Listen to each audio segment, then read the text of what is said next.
There's been a lot happening over the last few days at the Republican National Convention, including your own delegates walking out of the convention because they were not happy with the way they were being treated by the party. Overall, having watched the speech last night by Romney, by the way, you have not endorsed Mitt Romney. Are you any more impressed with him? Well, first off, yes, some of the delegates walked out, but a lot of them were kicked out because they didn't get seated, although they had won fairly and squarely, so that was part of the problem. Yes. No, this speech is what I would expect. It was upbeat, and the people there loved it. But I still remain very, very skeptical of hearing anything that will change the course of history. There's no places. We have a debt problem. We have a spending problem. But how many things did he list to cut? And I guess the most disturbing thing is, of course, the engine of our problem is the Federal Reserve. There was no talk of the Federal Reserve. And one of the engines of spending is militarism and empire. And he enhanced it. He was pushing on this. Interesting enough, Clint Eastwood said a few things in his speech that may be the reason the Romney people are being unhappy, because he was complaining about Obama saying, well, he was going to get out of Afghanistan. He said, why don't they come out tomorrow? Mm-hmm. and he also said, oh, you were going to close down Guantanamo. You didn't do that. So I think the Romney people might be pretty unhappy because Clint Eastwood was suggesting maybe we should have change in policy. I don't see where there was any significant change in policy. It was positive, it was upbeat, it was pro-American type of thing, but no change in economic policy, no change in spending, and hopefully he's right and he's going to create all these jobs, but quite frankly, only the market creates jobs. Governments can, presidents don't do it. So, Congressman, what would get your endorsement then? What you're saying is that you want to hear more specific plans about cuts in spending, which you said you didn't hear, but also you want to hear more about what he would want to do with the Fed. Now, Mitt Romney has said, though, that he supports various bills to audit a congressional audit of the Fed. He said he would not reappoint Ben Bernanke. That's not enough?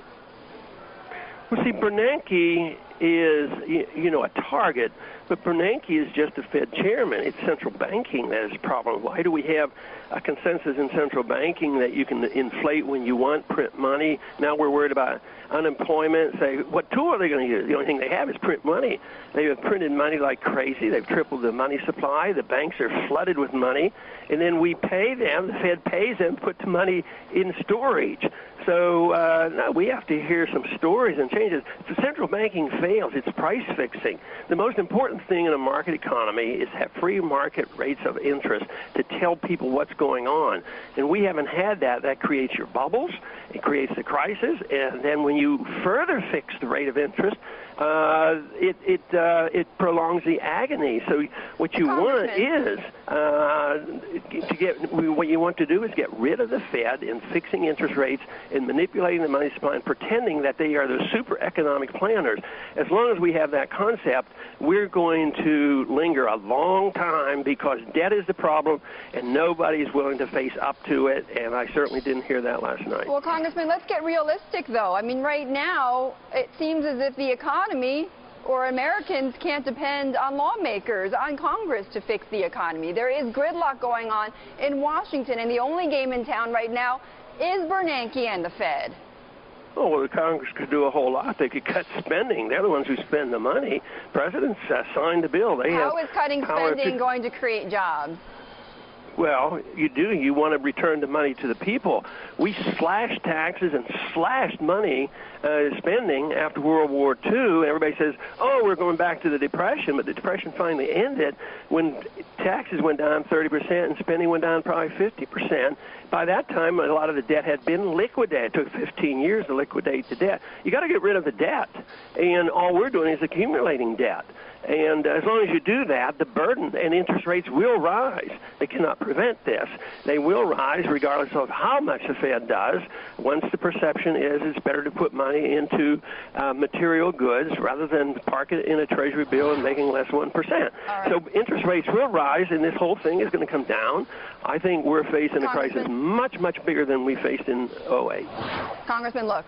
This, you've said before, I believe you've been quoted that this is your last run for the top office. Let me ask you this. As you are reflecting back on your campaign, are you unhappy with your party? Well, it's not my party. I don't like politics at all, and I think both parties are Keynesian economists, and both parties support the positions that I don't like. So the party, in many ways, is irrelevant. But as far as being pleased, I am super pleased on what's working, because my guess is, we got about 2 million votes, and our appeal right now is to independents and Democrats. So we have double that number. And these people want their freedom. They want some money. They want to bring the troops home. They want the wars to end. They want the spending to quit. Right. And that's where I'm so encouraged. A whole generation of young people are so excited about this. Okay. And they know what they're getting. And all the talk, they don't believe any of this because they've heard it for too long. And now they're energized. So I am super energized and optimistic about what's happening because the ideas are changing. What I'm talking about is an ideological revolution, and it's much bigger than a lot of people realize. But this system that we have today, the Keynesian economic system and this welfare system, as well as the empire, it's ending, and people have to realize it. All right.